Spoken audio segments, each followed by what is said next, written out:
Halo sahabat sehat, tahukah kamu, penggunaan obat yang tidak tepat bisa berbahaya? Yuk kita pelajari dagu sibu bersama. Pernah dengar istilah dagu sibu? Dagu sibu adalah singkatan dari dapatkan, gunakan, simpan, dan buang obat dengan benar. Dengan dagu sibu, kita bisa melindungi diri, keluarga, dan masyarakat dari bahaya penggunaan obat yang salah. Yuk, kita pelajari bersama. Pertama, dapatkan obat dengan benar. Obat harus didapatkan di tempat resmi seperti apotek, klinik, puskesmas, atau rumah sakit. Jangan membeli obat sembarangan di tempat yang tidak jelas. Selalu periksa kemasan dan labelnya, pastikan ada izin edar, utuh, dan belum kedaluarsa. Ingat, antibiotik hanya boleh didapatkan dengan resep dokter. Jika dibeli sembarangan, bisa menyebabkan resistensi, yaitu bakteri jadi kebal terhadap obat dan penyakit jadi lebih sulit disembuhkan. Saat membeli obat, perhatikan informasi dari apoteker tentang aturan pakai, efek samping, dan cara penyimpanan. Catat baik-baik agar tidak lupa saat digunakan di rumah. Selain itu, kenali juga golongan obat di Indonesia. Obat bebas, ditandai lingkaran hijau, bisa dibeli tanpa resep di apotek atau toko obat berizin. Obat bebas terbatas, ditandai lingkaran biru, dapat dibeli tanpa resep dokter namun disertai peringatan P1 sampai P6 pada kemasannya.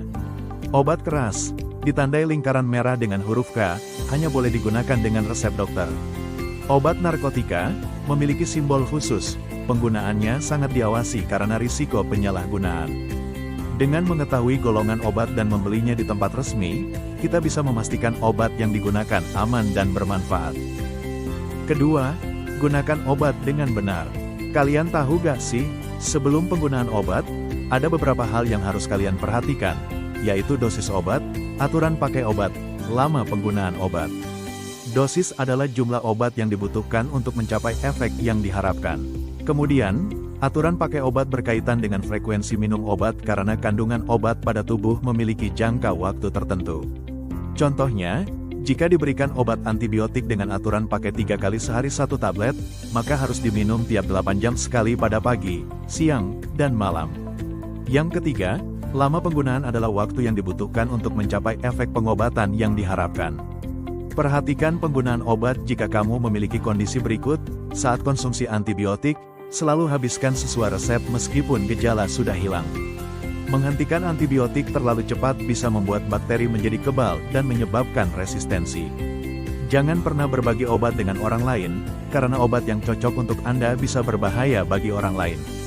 Bila sedang hamil, menyusui, atau memiliki penyakit lain, konsultasikan dahulu ke apoteker atau dokter sebelum mengonsumsi obat agar aman bagi Anda dan bayi.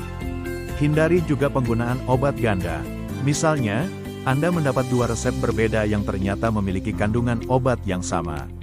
Maka segeralah konsultasi ke apoteker atau dokter karena minum obat ganda bisa menyebabkan efek samping yang berbahaya.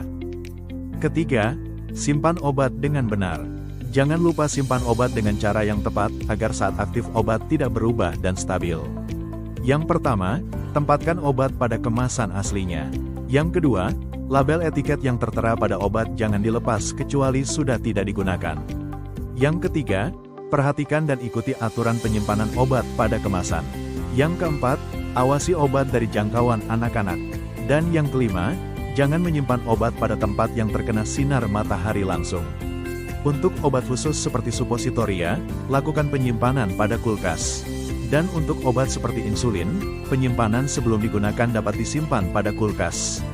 Untuk insulin yang sudah digunakan, dapat disimpan pada suhu ruang. Teman-teman, pernah lihat tulisan ED atau BUD di obat? Keduanya penting banget loh. Yuk, kita bedakan. Kalau BUD atau Beyond Use Date adalah batas waktu obat boleh digunakan setelah kemasan dibuka, dilarutkan, atau diracik. Biasanya ditentukan oleh apoteker. Expired Date atau ED adalah tanggal kedaluarsa obat yang ditentukan pabrik. Berlaku selama obat masih dalam kemasan aslinya dan belum dibuka. Jadi, singkatnya, ED berlaku selama obat masih utuh dalam kemasan pabrik. Sedangkan BUD berlaku setelah obat kamu dibuka atau sudah jadi racikan. Berikut macam-macam BUD.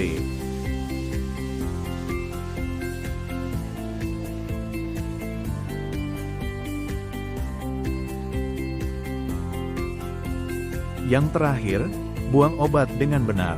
Obat-obatan tidak boleh dibuang begitu saja bersamaan dengan sampah rumah tangga, karena dapat berbahaya bagi orang lain dan mencemari lingkungan. Oleh karena itu, bagaimana sih cara membuang obat? Pertama, hilangkan semua label dari wadah obat agar identitas pasien tetap terjaga. Kedua, buang kemasan obat setelah dirobek atau digunting. Untuk obat tablet atau kapsul, sebelum dibuang, harus dihancurkan terlebih dahulu dan dimasukkan ke dalam plastik bercampur dengan air, tanah, ataupun bahan kotor lainnya. Lalu, untuk obat yang bentuk cairan, lakukan pengeceran menggunakan air terlebih dahulu, baru buang isinya pada saluran pembuangan air atau di tanah. Obat yang dalam bentuk tetes, salep, tekan isi obat ke tisu atau tanah sebelum membuang wadahnya. Untuk obat suntik atau alat tajam, simpan di dalam wadah tertutup lalu serahkan ke fasilitas kesehatan. Obat yang digunakan dengan benar bukan hanya menyembuhkan, tapi juga mencegah penyakit datang kembali, melindungi keluarga dari risiko, dan membantu kita tetap sehat. Jadi ingat selalu, Dagu Sibu. Selalu konsultasikan obat dengan apoteker, agar obat yang diminum menjadi aman dan berkualitas.